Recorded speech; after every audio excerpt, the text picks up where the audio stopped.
बिस्मिल्लाहिर्रहमानिर्रहीम। अस्सलाम वालेकुम नादरीन, आप यूट्यूब चैनल देख रहे हैं। मैं इमरान खान हूँ। नादरीन ने लगभग 48 घंटे के बाद या इससे पहले अमेरिका और ईरान के दरमियान मुज़ाकरात पाकिस्तान इस्लामाबाद में होंगे। उसके लिए कुछ तफसीलात आ गई हैं, कुछ चीज़ें जो है उन्हें खुफिया रखा गया है और सिक्योरिटी के ज़बरदस्त इंतजामात इस्लामाबाद में किए जा रहे हैं। ये इस्लामाबाद के लिए बड़ा इंपॉर्टेंट टाइम है कि इस्लामाबाद में एक बड़ी जंग के खात्मे के लिए मुज़ाकरात हो रहे हैं। इसराइल ये जंगबंदी नहीं चाहता। उसके लिए मुख्तलिफ चीज़ें जो इसराइल ने की हैं वो मैं आपके साथ अभी शेयर कर देता हूँ, जिसमें सबसे बड़ी चीज़ ये है कि लबनान के ऊपर शदीद तरीन बमबारी की गई। इससे पहले कभी भी लबनान पे ऐसी बमबारी नहीं हुई इसराइल की जानिब से जैसी बमबारी विटनेस की गई कल के दिन में। यानी जो कुछ वहाँ पे हुआ, पूरा यूरोप जो है वो इसके लिए आवाज़ उठा रहा है। अच्छा, मुझे एक चीज़ और भी हैरत हो रही थी कि जो मुसलमान ममालिक या दुनिया के वो ममालिक जो अमरीकी अड्डों पे ईरान के अटैक पे आवाज़ उठाते थे, पाकिस्तान भी उनमें शामिल था। अक़वाम मुत्तहिदा में इस पे करारदाद भी आ गई कि अरब ममालिक में इक्का दुक्का शहादतें हुई हैं वहाँ पे, लेकिन जब अमरीकी अड्डों पे अटैक किया ईरान ने तो पूरी दुनिया में रोला पड़ गया था। लेकिन उतना रोला उस वक्त नहीं पड़ा जब लबनान के अंदर इसराइल ने शदीद तरीन बमबारी कर दी। तो गरीब का दोस्त नहीं होता। मुझे ऐसा लगता है कि मौजूदा दौर में इन हालात में मईशत ही सबसे बड़ी चीज़ है। अरब ममालिक की मईशत बहुत तगड़ी है, उनके पास बहुत सारे पैसे हैं, बहुत सारे वसाइल हैं। तो वहाँ पे अमरीकी अड्डे के ऊपर भी ईरान अटैक करता था तो मजम्मत होती थी और उसके ऊपर जो है वो सब खड़े होते थे। बल्कि मीडिया को कहा जाता था कि आप भी इसके खिलाफ आवाज़ उठाएं। लेकिन लबनान के ऊपर इसराइल जिस तरह की बमबारी कर रहा है, उस लेवल की आवाज़ तो देखिए सब उठा रहे हैं, लेकिन उस लेवल की आवाज़ नहीं उठाई जा रही। हाँ, यूरोप ने बड़ा शानदार तरीके से इसको उठाया, इस मामले को।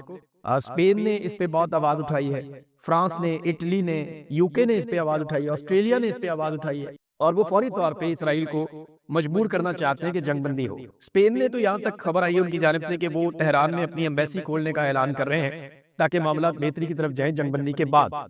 अब इसराइल के पास मैं आपको बता रहा था कि वक्त बहुत कम है, उनके पास 1.5-2 दिन बाकी है। इसके बीच में उन्होंने कोई ना कोई शरारत करने की कोशिश करनी है, मुझे ऐसा लगता है, और शरारत वो लगातार कर भी रहे हैं। इसराइली वज़ीर-ए-आज़म का एक स्टेटमेंट आप देख लें, उसके बाद फिर मैं आपको बताता हूँ कि ये किस नौइयत की शरारत है। ये एक इसराइली वेबसाइट है, इन्होंने खबर जारी की है कि गुज़िश्ता रात सिक्योरिटी काबीना के इजलास में इसराइली वज़ीर-ए-आज़म नेतन्याहू ने कहा कि अमेरिका और ईरान के मुतालबात एक दूसरे से मेल नहीं खाते। हमें इंतजार करना होगा और देखना होगा कि नेतन्याहू ने मजीद क्या कहा कि अमेरिका ने इस बात का अहद किया है कि ईरान की जो यूरेनियम है उसको या तो मुज़ाकरात के जरिए या फिर दोबारा शुरू होने वाली लड़ाई के जरिए खत्म किया जाएगा। तो इजलास में मौजूद हुकाम का कहना था कि जंगबंदी की मुद्दत खत्म होने के बाद इसराइल की जानिब से दोबारा फौजी कार्रवाई का कभी इम्कान है। अब ये नेतन्याहू है, उनकी एक सिक्योरिटी की मीटिंग है, उसके अंदर वो ये कह रहे हैं कि उन्हें उम्मीद नहीं है कि अमेरिका और ईरान के मुतालबात एक दूसरे से मेल खाएंगे या किसी नतीजे पे ये पहुंचेंगे। लेकिन अगर ये बैठ जाएंगे और कोई शरारत नहीं होगी तो मुझे उम्मीद है कम से कम जंग से तो दुनिया बच जाएगी, जो होना भी चाहिए। तो इस्लामाबाद पे सबकी नजरें, सब ये देख रहे हैं कि इस्लामाबाद से नतीजा क्या निकलता है। लेकिन लबनान के ऊपर इसराइल की बमबारी हालात खराब कर रही है। इस पे जो एक स्टेटमेंट है ईरानी सदर का, वो बहुत अहम है। ईरान के हाथ ट्रिगर पर रहेंगे। ट्रिगर कहते हैं बंदूक का जहां से फायर की जाती है, वो ट्रिगर कहते हैं उसको। तो ईरान के हाथ भी ट्रिगर पर रहेंगे। ईरानी सदर का इसराइल पर जंगबंदी मुआहदे की खिलाफ वर्जी का इल्जाम। ईरानी सदर ने लबनान में इसराइल के हमलों को जंगबंदी के मुआहदे की खुली खिलाफ वर्जी करार देते हुए कहा कि ये मुमकिना मुआहदे के अज़म की कमी का खतरनाक इशारा है। ईरानी सदर ने उस वक्त ये बयान दिया जब इसराइली फौज ने कहा कि इसने लबनान पर 100 से ज्यादा फिजाई हमले किए हैं। नेतन्याहू ने कहा कि इसराइल जहां भी जरूरी हुआ हमले जारी रखेगा। ये अभी नेतन्याहू का भी स्टेटमेंट आया हुआ है। अब उन्होंने ये कहा, ईरानी सदर ने, कि हमलों का तसलसल मुज़ाकरात को बेमानी बना देगा और खबरदार किया कि ईरान के हाथ ट्रिगर के ऊपर रहेंगे। ये इस्लामाबाद के लिए बड़ा इंपॉर्टेंट टाइम है कि इस्लामाबाद में एक बड़ी जंग के खात्मे के लिए मुज़ाकरात हो रहे हैं। इसराइल ये जंगबंदी नहीं चाहता। उसके लिए मुख्तलिफ चीज़ें जो इसराइल ने की हैं वो मैं आपके साथ अभी शेयर कर देता हूँ, जिसमें सबसे बड़ी चीज़ ये है कि लबनान के ऊपर शदीद तरीन बमबारी की गई। इससे पहले कभी भी लबनान पे ऐसी बमबारी नहीं हुई इसराइल की जानिब से जैसी बमबारी विटनेस की गई कल के दिन में। यानी जो कुछ वहाँ पे हुआ, पूरा यूरोप जो है वो इसके लिए आवाज़ उठा रहा है। अच्छा, मुझे एक चीज़ और भी हैरत हो रही थी कि जो मुसलमान ममालिक या दुनिया के वो ममालिक जो अमरीकी अड्डों पे ईरान के अटैक पे आवाज़ उठाते थे, पाकिस्तान भी उनमें शामिल था। अक़वाम मुत्तहिदा में इस पे करारदाद भी आ गई कि अरब ममालिक में इक्का दुक्का शहादतें हुई हैं वहाँ पे, लेकिन जब अमरीकी अड्डों पे अटैक किया ईरान ने तो पूरी दुनिया में रोला पड़ गया था। लेकिन उतना रोला उस वक्त नहीं पड़ा जब लबनान के अंदर इसराइल ने शदीद तरीन बमबारी कर दी। तो गरीब का दोस्त नहीं होता। मुझे ऐसा लगता है कि मौजूदा दौर में इन हालात में मईशत ही सबसे बड़ी चीज़ है। अरब ममालिक की मईशत बहुत तगड़ी है, उनके पास बहुत सारे पैसे हैं, बहुत सारे वसाइल हैं। तो वहाँ पे अमरीकी अड्डे के ऊपर भी ईरान अटैक करता था तो मजम्मत होती थी और उसके ऊपर जो है वो सब खड़े होते थे। बल्कि मीडिया को कहा जाता था कि आप भी इसके खिलाफ आवाज़ उठाएं। لیکن لبنان کے اوپر اسرائیل جس طرح کی بمباری کر رہا ہے اس لیول کی آواز تو دیکھیں سب اٹھا رہے ہیں، لیکن اس لیول کی آواز نہیں اٹھائی جا رہی۔ ہاں، یورپ نے بڑا شاندار طریقے سے اس کو اٹھایا، اس معاملے کو۔ اسپین نے اس پہ بہت آواز اٹھائی ہے، فرانس نے، اٹلی نے، یو کے نے اس پہ آواز اٹھائی ہے، آسٹریلیا نے اس پہ آواز اٹھائی ہے، اور وہ فوری طور پہ اسرائیل کو مجبور کرنا چاہتے ہیں کہ جنگ بندی ہو۔ اسپین نے تو یہاں تک خبر آئی ہے ان کی جانب سے کہ وہ تہران میں اپنی ایمبیسی کھولنے کا اعلان کر رہے ہیں تاکہ معاملات بہتری کی طرف جائیں جنگ بندی کے بعد۔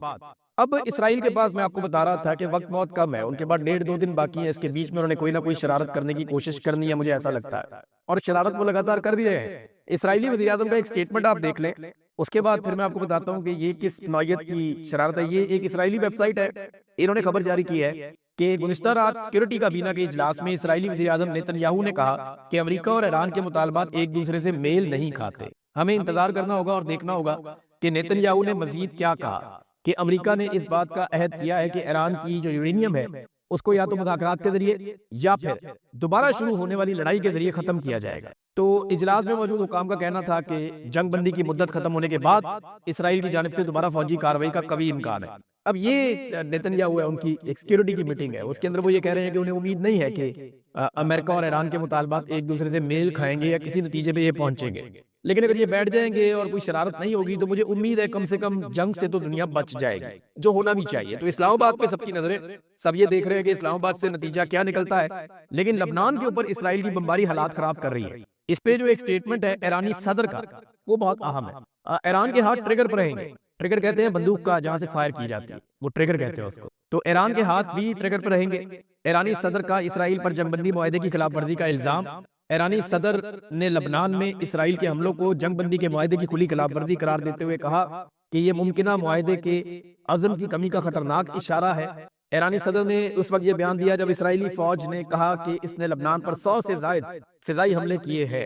نیتن یاہو نے کہا کہ اسرائیل جہاں بھی ضروری ہوا حملے جاری رکھے گا۔ یہ ابھی نیتن یاہو کا بھی سٹیٹمنٹ آیا ہوا ہے۔ اب انہوں نے یہ کہا ایرانی صدر نے کہ حملوں کا تسلسل مذاکرات کو بے معنی بنا دے گا، اور خبردار کیا کہ ایران کے ہاتھ ٹریگر کے اوپر رہیں گے۔ اب تک کے لیے اتنا ہی، اپنا خیال رکھیے گا، اپنے چینل کا بھی۔ اللہ حافظ۔